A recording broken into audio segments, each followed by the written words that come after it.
So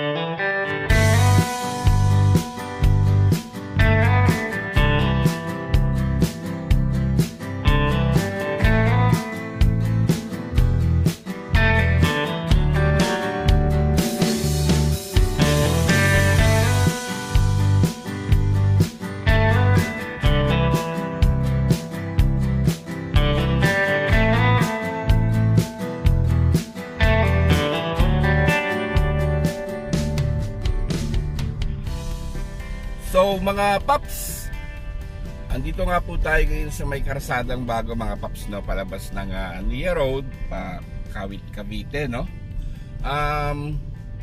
Na-cover na nga rin po natin to dati, no, itong Karsadang Bago, yung pag road widened niya nga po, no. So mapapansin niyo naman po yung sa left side natin ay patuloy nga po, no, yung pagpapalapad nila ng kalsada dito.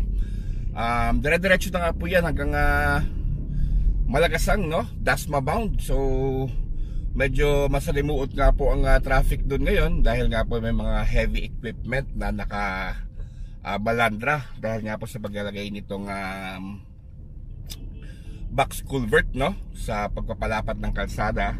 But anyways, ito nga po yung nababanggit ko before, yung nag-vlog tayo dati dito. Ito nga po yung Imus bus line in the future mga paps, no. Antay lang po tayo ng update doon kung ano na nga po ba magiging ruta nung bus line. At ang isa nga po sa dahilan kaya tayo nag-update ngayon dito ay dahil nga po dyan sa may Tokwahan ay kompleto na nga po yung kanyang poste ng ilaw, no. Kung matatandaan ninyo nung nag-update tayo doon ay sadyang napakadilim nga po nung pagpasok mo dyan sa may Centennial Highway, no, from Kawit dyan sa border ng Imus, Karsadang Bago, Tokwahan, no. Madilim nga po, sobra, as in sobrang dilim. Pero ito nga po yung isang magandang balita, no, na kompleto na yung ilaw sa kahabaan doon at inaantay na nga po natin na buksan yon ng ating pamahalaang lokal, no.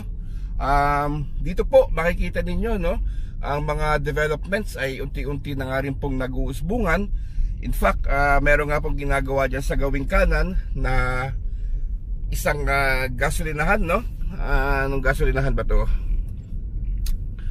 Caltex. Oh, Caltex nga mga paps, oh. Though may mga right of way issues pa rin na kinakaharap, no, hindi naman po mawawala yun.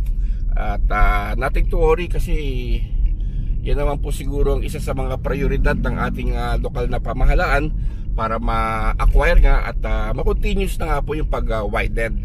At ito sa gawing kaliwa nga po natin, natapos na yung kalsada dyan, ano? Though yung mga poste nakaharang pa, pero sooner or later ay ililipat na nga rin po yan, no, sa gilid. Parang yung nangyari sa Imus Boulevard, ganyan-ganyan din yung Imus Boulevard dati, no?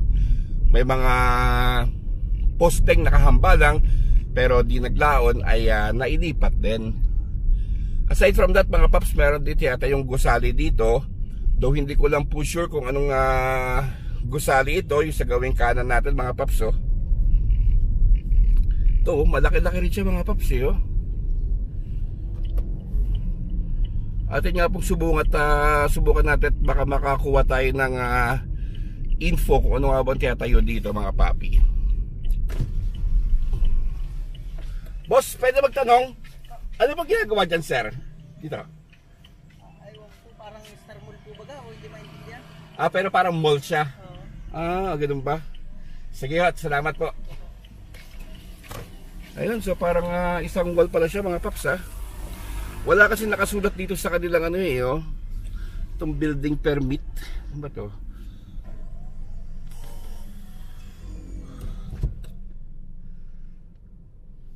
Yung commercial establishments mga paps. But anyway, alamin natin yung sa susunod, no.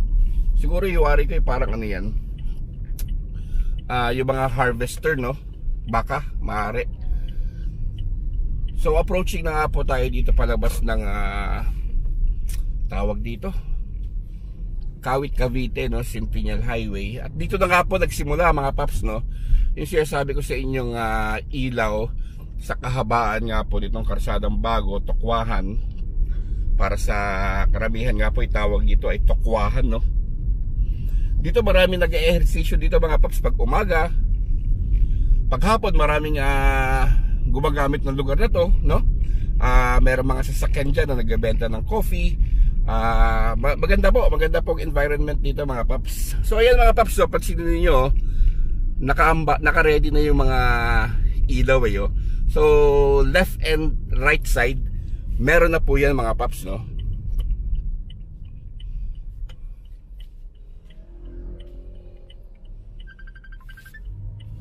Ayan mga paps, so kitang-kita nyo naman po mga paps ang poste na ng ilaw, no? May nakaambalang na rin dyan na kuryente. Hindi po siya solar lights mga paps, talagang kuryente siya. So definitely mas malakas yung bato ng ilaw niyan, mas maganda, no? Kasi mas maliwanag. At marami siya mga paps, hindi tinipid every, ewan ko ilang meters siya mga paps, 20 meters yata, 10 kung hindi ako nagkakamali, ay merong poste kaliwat kanan, no? So yan po ang isang magandang balita, no, para sa ating mga Imusenyo, na soon to be itong tukwahan dito ay magkakaroon din ng liwanag dahil nga po napakadilim dito tuwing gabi, ano? Kasi yung ilaw nito mga paps, kung matatandaan niyo, hanggang doon na sa may bukana eh. Then right after ay nahinto nga, no? Pero ito na nga po siya ngayon mga papi. Ayun, no? Pansinin nyo mga paps, maraming natambay dyan tuwing hapon, umaga. Ayan, nagbibisikleta, naglalakad-lakad, ehersisyo, kape, no? Mahilig po ang isang kaibigan natin dito magkape, no? Si Bong Lastra, shoutout sa iyo paps. Yung sinasabi ko sa iyo mga paps, yung ibang sasakyan dyan, binubuksan lang yung hood, and then yun nga, meron sila mga panindang kape at kung ano-ano pa, no? Ayan, so ito po environment dito, no? Masaya siya mga paps. Ayan, yung sa kanan, yun, nagtitinda ng kape. So maraming matutuwa nga po, no, dito sa development na ito. Ibig sabihin ay masahaba na nga po yung parte ng kartang tukwahan na maaari magamit ng mga publiko para yun nga, lakad-lakad, no. Sana lang lagyan siya ng mas malapad na pedestrian lane, no. Nang sa ganun mas malawak yung pagkikilusan ng mga tao. Ganun din, no, syempre yung designated bike lane para naman po sa ating mga kasamahang siklista, no. Nang sa ganun ay hindi nga po sila maharap sa alanganin, lalo na nga po pag may mga dumadaan na mga sasakyan. Nang sa ganun ay magamit nga siya bilang isang diversion road, main road, at syempre ang mahalaga, recreational area na rin ng mga tao. Dahil masarap po pahangin dito tuwing gabi mga paps, malamig. Dito ito parte ito mga paps, dito may ilaw na dito. And also soon to be mga makikita natin sa mga border ng Imus, no? Ay yung marker na yan mga paps, nasa harapan natin yan, no? Maraming ganyan ng Imus ngayon sa mga borders nga, no? Yan, no? Marker na nasa Imus na. Border marker ng Imus, marami po yan sa Daang Hari, sa Open Canal dito, sa entry nga po niya sa Aguinaldo Highway from Bacoor. Makikita nga po natin yung mga ganyang klaseng marker. So yun lang mga paps, no? Isang mabilisang update nga lang po yun para nga po sa good news ng mga ilaw na naikabit na. Inaantay na nga lang po natin na ilawan yan ng ating lokal na pamahalaan. Sa ganun ay mas mapayapa na nga po at mas safe ang ating travel dyan sa Karsadang Bago. So mga paps, sana nga po nag-enjoy kayo dito sa ating quick update, no? Ingat po kayo palagi. God bless. At syempre alam nyo na, thank you!